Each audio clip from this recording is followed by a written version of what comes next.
नमस्कार, आप देख रहे हैं नेशन लाइव। मैं हूं आपके साथ काजल। हमारे चैनल नेशन लाइव की ओर से शुरू करी ड्राइव न्यू ईयर स्कूल की अगली कड़ी में आज हम मौजूद हैं CR oasis convent senior secondary school में।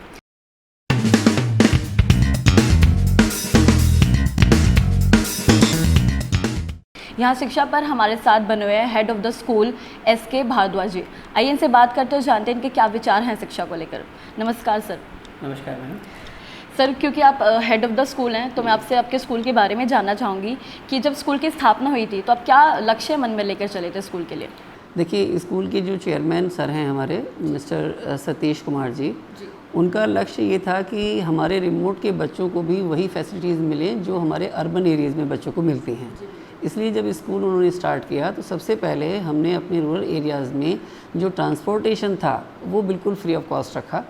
और जब हमें पेरेंट्स का सपोर्ट पूरा मिला और स्कूल ने अपने कई अचीवमेंट्स हासिल किए और उनकी सपोर्ट की वजह से फिर हमने आज स्कूल में हम तीनों स्ट्रीम चला रहे हैं।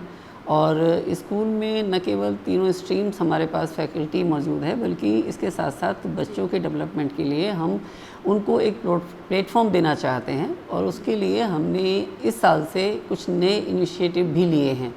जैसे अबेकस जो है उसको हम लेकर के आए हैं अपनी प्राइमरी सेक्शन में, ताकि बच्चों का फाउंडेशन जो है वो कमज़ोर न रह जाए।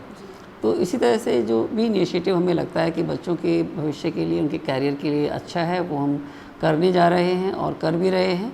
इसमें NTSC के एग्ज़ाम की रिगार्डिंग भी हमने बच्चों का यहाँ टेस्ट लिया है और अलग से सेक्शन तैयार किया है।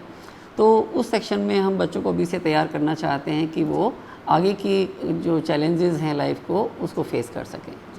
सर, जैसे आपने बात करी चैलेंजेस की, आपने बात करी इनिशिएटिव जो आप ले रहे हैं स्कूल के लिए, तो ऐसे एक इनिशिएटिव हमारे गवर्नमेंट ने लिया है NEP को इंट्रोड्यूस करके 2020 में अभी इंट्रोड्यूस हुई है।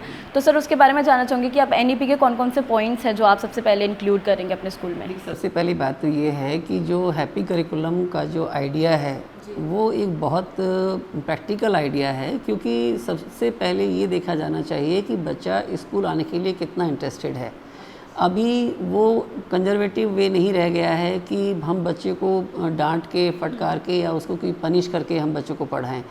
हमारा करिकुलम इस तरह का होना चाहिए कि बच्चा खुशी खुशी पहले स्कूल आए और टीचर्स को भी ये इंस्ट्रक्शंस हैं कि वो इमोशनली बच्चे के साथ जुड़ें। तो जब तक बच्चा इमोशनली टीचर के साथ नहीं जुड़ेगा, हम उससे बेहतर आउटपुट ले ही नहीं सकते। तो इसलिए ये बहुत ज़रूरी है। एक तो NEP में जो आपने बताया, सेकंड ये था कि हमारे बच्चे जो स्ट्रीम हैं, हमारी जो 3 फैकल्टी हैं, 3 ब्रांचेज़ हैं, जैसे कि ह्यूमैनिटीज़ हो गया, इसके अलावा कॉमर्स हो गया, साइंस हो गया। अभी तक हम एक ट्रेडिशनल वे को फॉलो करते आ रहे हैं कि ये साइंस स्ट्रीम में जाएगा, ये बच्चा बहुत इंटेलिजेंट है। आर्ट्स में है तो उसके बारे में एक नेगेटिव अप्रोच जो है वो बच्चों के बारे में मान ली जाती है, माइंड मेकअप कर लेते हैं। तो यहाँ गवर्नमेंट का ये अच्छा लगा कि अब बच्चों के पास बहुत सारे ऑप्शंस हैं सब्जेक्ट को लेकर। जैसे अगर आपने देखा होगा कि NIOS में जो करिकुलम होता है, उनका सिलेबस में बहुत सारे ऑप्शंस होते हैं। तो वो गवर्नमेंट अब जो रेगुलर स्टूडेंट्स हैं उनको भी प्रोवाइड करना चाह रही है, ताकि वो अपने जिस इंटरेस्ट के सब्जेक्ट में अपना कैरियर बनाना चाहते हैं उससे बना सकें। आगे अगर आप बात करें न्यू एजुकेशन पॉलिसी की, तो उसमें जिस तरह से हमने क्लास के करिकुलम के अलावा टीचर्स की ट्रेनिंग पर बहुत जोर दिया है। जो पेडागोलॉजिकल प्लान है न्यू एजुकेशन पॉलिसी में, एक बेहतरीन प्लान है, क्योंकि अब जब हमें कोरोना काल ने बहुत कुछ सिखा दिया है, खासकर IT में अगर आप देखें कि जो टीचर्स पहले बिल्कुल नहीं जानते थे इंटरनेट चलाना, वो अच्छे से क्लास ली उन्होंने और बहुत अच्छा रिज़ल्ट भी दिया। तो ये जो चीज़ें हैं कि हम अब डिजिटल मीडिया का जो है वो यूज़ करें अपनी एजुकेशन में, जहाँ तक हो सके बच्चे को उसकी सपोर्ट भी मिले। सेकंड थिंग, जो एक मुहिम लास्ट ईयर चला था कि सिक्किम प्रोजेक्ट दिया गया था दिल्ली के बच्चों को, वो भी एक मोटिव था बच्चों को ये समझाने का कि art is just not a subject, art is just a tool that can be used in each and every subject that make the subjects more representable, more presentable for the audience or for the class। तो वो चीज़ें जो है हम implement कर रहे हैं। बच्चों को और थोड़ा मोटिवेट करने के लिए हमने सेमिनार जो है करना शुरू किया है, प्रेजेंटेशन हमने शुरू किया है। तो बहुत सी चीज़ें हैं। अगर मैं न्यू एजुकेशन पॉलिसी पर बोलना शुरू करूँ तो बहुत सी ऐसी चीज़ें हैं जो पहले नहीं मानी जाती थी और हम फॉलो कर रहे हैं। तो ये इनिशिएटिव गवर्नमेंट का बहुत अच्छा है और इसके रिज़ल्ट आने वाले टाइम में बहुत अच्छे मिलेंगे। सर जैसे आपने बात करी जीके के बारे में, कुछ सब्जेक्ट्स के बारे में, तो मेरा सवाल इस पर कि जो जीके और आर्ट्स एक ऐसे सब्जेक्ट्स होते हैं जो बच्चे के मेंटल ग्रोथ में बहुत हेल्प करते हैं, तो आपके अकॉर्डिंग ऐसे इन सब्जेक्ट्स में क्या क्या कंटेंट हम उनको देना चाहिए, हम बच्चों को देना चाहिए ताकि उनका मेंटल ग्रोथ हो सके, एक डेवलपमेंट हो सके उनकी ओवरऑल? मैं आपको एक बात बताऊं कि आप किसी भी पब्लिशर की अच्छी से अच्छी बुक आप उठा लें, कोई भी बुक ऐसी नहीं हो सकती है जो 100% जो रिक्वायरमेंट है हमारी आज की उसको पूरा कर सके। तो उसके लिए जीके हमने जो है वो क्लास फर्स्ट से शुरू किया हुआ है एज ए सब्जेक्ट, और इसके एडिशनली हम ये भी करते हैं कि बच्चों को जो करंट अफेयर्स हैं, क्योंकि करंट अफेयर्स तो आपका डे टू डे होने वाला इवेंट है, वो उसमें बुक्स में ऐड नहीं हो सकता आज का, तो हम अपने बच्चों को जो है अपडेट रखना चाहते हैं, तो इसलिए वो अलग से उनको कंटेंट दिया जाता है क्लासेस में, ताकि वो उससे भी जो है अपने आप को प्रिपेयर रखें, उनको मालूम हो कि करंट टॉपिक्स क्या हैं, ऐसे कौन से मुद्दे हैं जिन पर आज गर्मा गर्म बहुत बहस होती है टीवी पर भी और अलग अलग चैनल्स पर। तो इससे न केवल उनका मेंटल ग्रोथ होता है बल्कि बच्चा एक बेटर सिटीज़न बनता है क्योंकि उसको नॉलेज रहती है। सेकंड थिंग ये है कि जीके के लिए आप देखेंगे कि हमने जो न्यूज़ रीडिंग है वो हम अपनी असेंबली में कराते हैं, तो जो भी मेन हेडलाइंस हैं वो बच्चे उसको सुनते हैं, जानते हैं और अपने आप को इससे अपडेट रखते हैं। तो इस तरह के इनिशिएटिव जो है वो फॉलो किए जा रहे हैं स्कूल के द्वारा, और मुझे उम्मीद है कि इसके अतिरिक्त जो हम और एफ़र्ट कर रहे हैं, जैसे मैं ओलंपियाड की बात करूं तो अब बहुत सी कंपनियां मार्केट में हैं जो ओलंपियाड ऑर्गेनाइज़ करती हैं, तो और स्कूलों में ये है कि वो रजिस्ट्रेशन करते हैं, बच्चों को फ़ीस कलेक्ट करने के बाद में ओलंपियाड का एक मौका देते हैं। हमने यहाँ अपने टीचर्स को ट्रेन किया है कि किसी भी ओलंपियाड में पार्टिसिपेट करने से पहले हम बच्चों को पहले प्रिपेयर करें, तो यहाँ हमने बुक्स जो है उनको फ्री ऑफ कॉस्ट प्रोवाइड की है ओलंपियाड के लिए, और उसकी तैयारी बच्चे कर रहे हैं, और आने वाले सितंबर में उनके ओलंपियाड के जो एग्ज़ाम्स हैं, ऑनलाइन एग्ज़ाम्स हैं, वो हो रहे हैं। इसके अलावा अगर मैं चाहूँगा कि आप अगला क्वेश्चन पूछें, क्योंकि मेरे पास तो बहुत कुछ है कहने के लिए। बताइए सर, तो आपके पास बहुत कुछ है कहने के लिए, तो आप अपने बारे में ही बताइए। बतौर आप हेड हैं स्कूल के, तो आपका ये सफ़र अब तक कैसा रहा? देखिए, मैंने जैसे पहले कहा कि ये मेरा मोटिव जो रहा है हमेशा बच्चों के लिए वो ये है कि एजुकेशन जो है, education is the collective responsibility of the society. जब तक सब लोग मिलके काम नहीं करेंगे तो ये कहीं ना कहीं लैकिंग बच्चे में आएगी।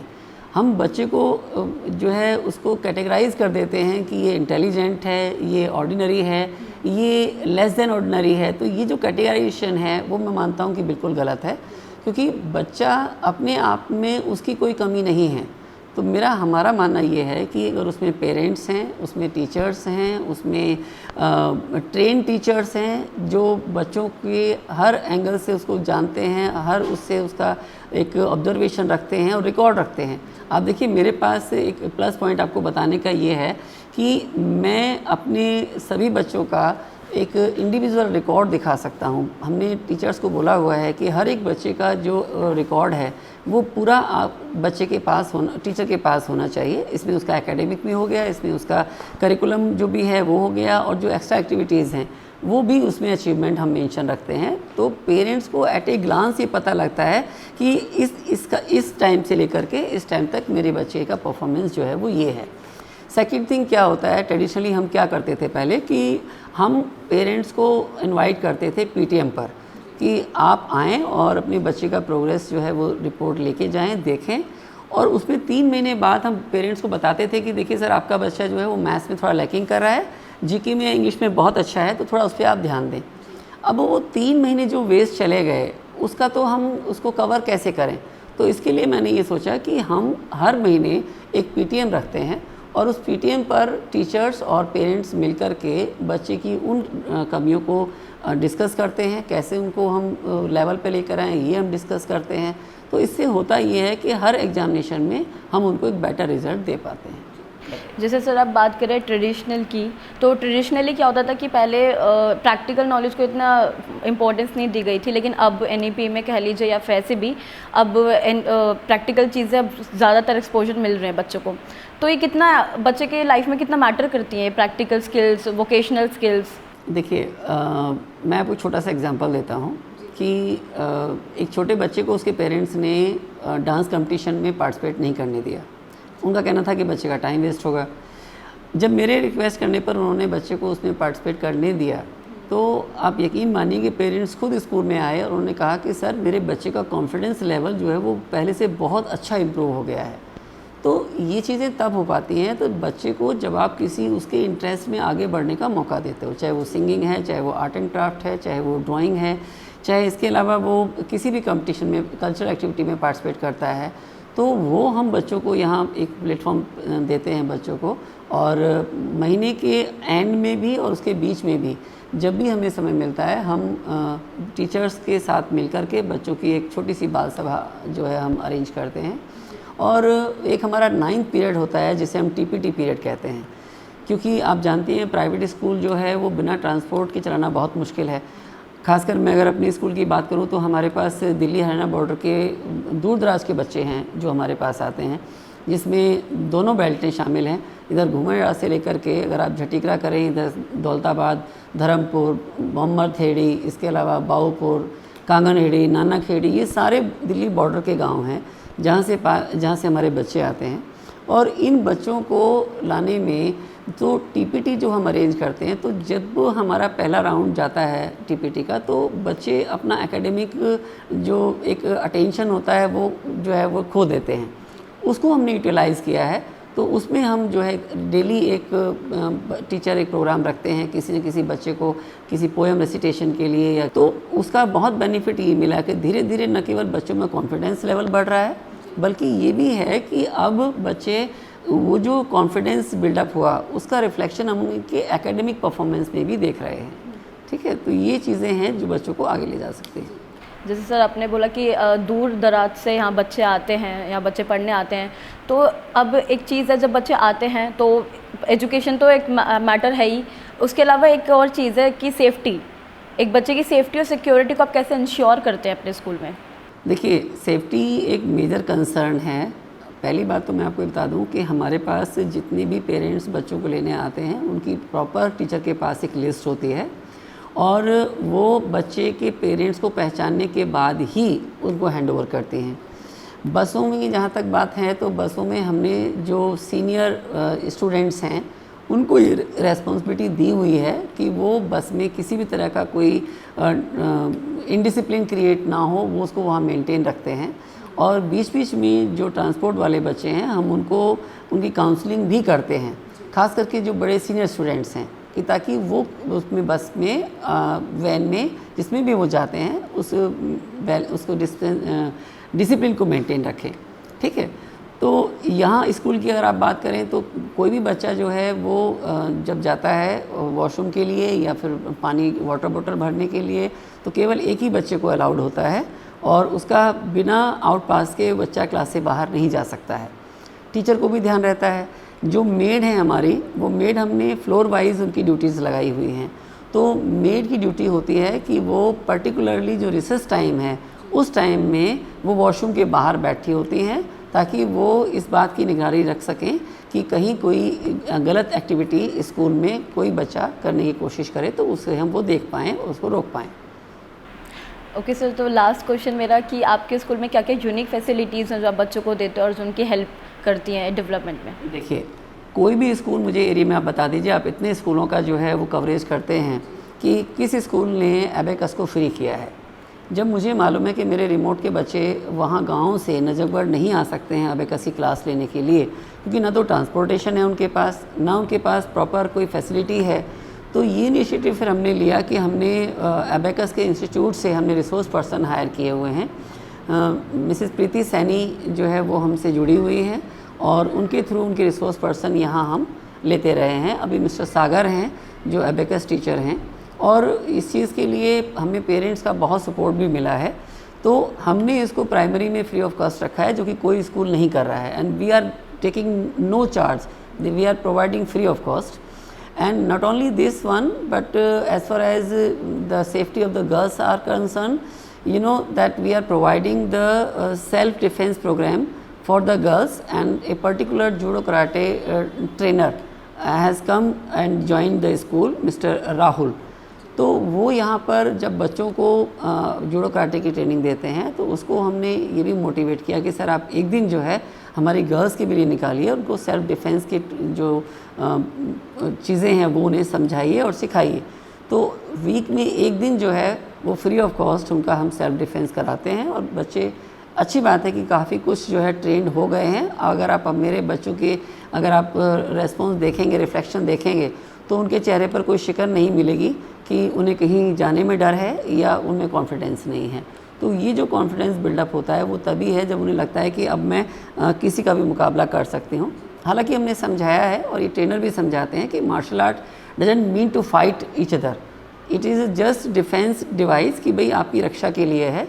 और गर्ल्स को भी ये सिखाया जाता है कि पहली बात तो वो अवॉइड करें ऐसे रिस्की एरियो में जाने से, ठीक है। और दूसरी बात हम जो सिखाते हैं कि पॉक्सो एक्ट के लिए हमने यहाँ ट्रेनिंग सेंटर जो है वर्कशॉप टीचर्स को दी है, उनको बताया है पॉक्सो एक्ट क्या होता है, ठीक है। और साथ में प्रेयर में बच्चों को भी बताया है कि बेटा आपको आपकी मर्ज़ी के बिना कोई टच नहीं कर सकता। यहाँ हर बच्चे की एक प्रॉपर डिग्निटी है और प्रॉपर रेस्पेक्ट है जो टीचर करते हैं और बच्चे भी एक दूसरे का करते हैं। Thank you so much sir. अभी हमारे साथ मौजूद हैं CR oasis convent senior secondary school की वाइस प्रिंसिपल पूनम यादव जी। आइए इनसे बात करते जानते हैं इनके स्कूल के बारे में। नमस्कार ma'am. Ma'am welcome to our channel. Ma'am सबसे पहले मैं आपसे जानना चाहूँगी कि एज अ वाइस प्रिंसिपल आपका सफ़र कैसा रहा? एज अ वाइस प्रिंसिपल मैं स्टार्टिंग से मैं कहूँ तो मैं एज अ TGT यहाँ पे वर्क कर रही थी, इंग्लिश एज अ TGT। फिर धीरे धीरे मुझे 11 साल से अबव हो चुका है यहाँ पर अभी। फिर ये था कि भी स्टूडेंट्स के साथ, टीचर्स के साथ, स्कूल के साथ काफ़ी अच्छा अटैचमेंट होता चला गया। फिर मेरा वर्क भी प्रोग्रेस करता चला गया। देन अब मैं इस स्टेज पे आ गई कि मैं वाइस प्रिंसिपल की पोस्ट को संभाल सकूं, यहाँ स्कूल के लिए कुछ एक्स्ट्रा एफर्ट्स मैं दिखा सकूं। तो इसी तरह से 11 साल से मैं स्कूल से जुड़ी हुई हूँ और आज इस पोस्ट तक मैं पहुँची हूँ। तो मैम आपका ये सफ़र, आपने जैसे बताया कि आप 11 साल से जुड़ी हुई हैं, तो आपने काफ़ी चैलेंजेस भी फेस किए होंगे इसमें, क्योंकि बीच में अभी कोविड भी हमारे एक चैलेंज ही साबित हुआ है। तो आपने कोविड से कैसे कोप अप किया, साथ ही आपके चैलेंजेस क्या क्या रहे? स्टार्टिंग में हमने स्टार्ट किया था तब मैम हम प्राइमरी स्कूल से हमने स्टार्ट किया था और धीरे धीरे करके जैसे हमारी स्ट्रेंथ बढ़ी, टीचर्स ने काफ़ी कोऑपरेट किया, हमने मेहनत की, तो देन हमारा स्कूल जो है सीनियर सेकेंडरी स्कूल में कन्वर्ट हो गया। फिर देन अभी आपको रिसेंटली आपने बताया कि कोविड जैसे आया था, तो कोविड सबसे बड़ा चैलेंज था, सिर्फ हमारे लिए नहीं सबके लिए ही था। तो उसके साथ हमने काफ़ी अच्छे से फ़ाइट की, टीचर्स ने भी, बच्चों ने भी और साथ साथ पेरेंट्स ने भी काफ़ी हद तक हमारे साथ हमें सपोर्ट किया इस चीज़ के लिए, क्योंकि ऑनलाइन जो प्लेटफॉर्म था बच्चों के लिए, वो बच्चों के लिए ही नहीं टीचर्स के लिए भी इस टाइम पे नया था। तो और साथ साथ में पेरेंट्स भी थे, क्योंकि जो स्मॉल चिल्ड्रन जो होते हैं वो नहीं मैनेज कर पाते, उसके लिए पेरेंट्स ने काफ़ी कोऑपरेट किया हमारे साथ में। तो काफ़ी चैलेंजिंग रहा ये हमारे लिए भी, सबके लिए, तो उसके लिए हमने काफ़ी किया। लेकिन अब जब हमने स्कूल ओपन किए हैं, ऑफलाइन क्लासेस स्टार्ट हो गई हैं, तो अभी भी वो चैलेंज हमारे साथ बरकरार है, क्योंकि अभी जो बच्चे 2 साल का गैप करके आए हैं अपने घर पे पढ़ाई करके, वो स्कूल में आ रहे हैं, तो वो बहुत चैलेंजिंग है हमारे लिए। तो उसके लिए हमने क्या किया है कि जैसे जो बच्चा अभी KG क्लास में उसने स्कूल ड्रॉप किया था, यानी जो कोविड का स्टार्ट हुआ था, वो KG उसने वहाँ पे की, फर्स्ट क्लास उसने वहाँ पे की, अभी वो सेकंड क्लास में आ गया है। अब सेकंड क्लास में एक बच्चे को हमें राइटिंग भी करानी है, उसे लर्निंग भी करानी है, उसे सारी प्रोसेस करानी है। तो अभी हमने क्या किया है, उनके लिए एक प्लान बनाया गया है, मंथली प्लान बनाया गया है कि आपको पहले हमें KG का कुछ सिलेबस कराएंगे, देन आपको प्रोग्रेस करेंगे हम फर्स्ट के लिए, देन आपको सेकंड का हम सिलेबस कराएंगे। तो अभी हमारे लिए चैलेंज ये है कि हम 1 ईयर में हमें 3 क्लासेस का उनको कंप्लीट कराना है। जैसे मैम आप वाइस प्रिंसिपल हैं, तो आपसे ये क्वेश्चन पूछना बिल्कुल सही होगा कि एक स्कूलिंग का क्या गोल होना चाहिए? स्कूलिंग का मेन गोल जो होना चाहिए वो बच्चों की प्रोग्रेस होनी चाहिए, कि हम उनका ऑल राउंड डेवलपमेंट जो है हम वो कर सकें। वो किसी भी फील्ड का ये नहीं है कि हमें सिर्फ एजुकेशन में ही जाना है, हमें एजुकेशन के साथ फिज़िकल एक्टिविटीज़ वगैरह जो होती हैं बच्चों की वो भी करानी होती हैं, एक्स्ट्रा करिकुलर एक्टिविटीज़ जो होती हैं वो भी करानी होती हैं। तो हमारा मोटो ये रहता है कि हम सभी फील्ड में बच्चों को आगे से आगे जितना हम उनको मोटिवेट कर सकते हैं, उनको सपोर्ट कर सकते हैं, वो सब करें। तो मैम बच्चों के साथ आपका इंटरेक्शन कैसा है अपने स्कूल में? देखो, जब तक आप बच्चों के साथ इंटरेक्शन नहीं करेंगे, मेरे ख्याल से कोई भी हुआ, कितने भी बड़े से बड़ा स्कूल हुआ, अगर आप खुद उनसे नहीं जुड़ेंगे जाके, क्योंकि मैं पर्सनली क्लास में जाती हूँ बच्चों से। मैं ये नहीं है कि टीचर से मैंने रिपोर्ट ले ली है, नहीं, मैं टीचर से अलग रिपोर्ट लेती हूँ, बच्चों से अलग लेती हूँ। और मेरा मानना ये है कि जितनी अच्छी रिपोर्ट मुझे बच्चे दे सकते हैं वो टीचर्स कभी नहीं दे सकते हैं। तो जब तक आप उनके साथ जुड़ेंगे नहीं, उनके साथ घुले मिलेंगे नहीं, आपको अपने स्कूल की हर एक चीज़ आपको बच्चों से पता चल जाती है। बच्चे आपके एक एडवर्टाइजमेंट का काम करते हैं, मैं कहती हूँ। तो क्योंकि अगर आप खुद टीचर्स को सर्वे के लिए भेजते हैं, आप कितना भी आप ये करने की कोशिश करें कि हमारा स्कूल अच्छा है या हम ये बेस्ट दे रहे हैं, आप कहीं ना कहीं उसमें पीछे रह जाते हैं। लेकिन अगर बच्चे जाके बोलेंगे कहीं पे कि हमारे स्कूल में ये चीज़ होती है, तो वो चीज़ ज़्यादा इफ़ेक्टिव होती है मेरे हिसाब से। तो मैं यही है कि मेरा मोटो ये होता है कि बच्चों को अच्छे से अच्छा कराना है, तैयार करना है। जो मेरे स्कूल में मेरे पास हैं अभी, वो ही अपनी माउथ एडवर्टाइजमेंट करते हैं जाके कि ये चीज़ें हो रही हैं, तो वो हमारे लिए एक अच्छा वो है। Thank you so much ma'am.